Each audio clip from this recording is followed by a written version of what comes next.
ትራኦሬ ዘርፈ ብዙ የሆኑትን የልማት ፕሮጀክቶችን ማከናወኑን እንደቀጠለ ነው።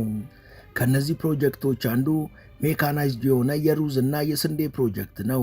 በአጭር ጊዜ አመርቂ ውጤት ማስመዝገብ የቻለው ይህ ፕሮጀክት ከሀገሪቷ ፍጆታ ተርፎ በቅርቡ ወደ ጎረቤት ሀገራት ኤክስፖርት ይደረጋል ተብሏል። ቡርኪና ለዚህ የሩዝና የስንዴ ፕሮጀክቷ የተጠቀመችው መሬት 1000 ስኩዌር ኪሎ ሜትር ሲሆን ለበረሃ ተስማሚ የሆኑ የመስኖ ዘዴዎችን በመጠቀም የስንዴና የሩዝ ግብርናን በከፍተኛ ሁኔታ እያከናወነች ትገኛለች። በወርሃ የካቲት መጀመሪያ ላይ ቦታውን የጎበኙት የአውትስ ከንቲባ በላባ ዞን የሚገኘውንና አበባ ለማፍካት የደረሰውን ምርት በተመለከቱ ጊዜ የግብርናውን ሂደት በበላይነት ለሚከታተሉ ሰራተኞች ምስጋናቸውን አቅርበው ነበር። የማኅበራቱ ሊቀመንበር የሆነው ሙሞኑ ካብሬ ደግሞ በከንቲባዋ ጉብኝት መደሰቱን ገልጾ ወደፊት የተሻለ ሥራን እንሰራለን ብሏል።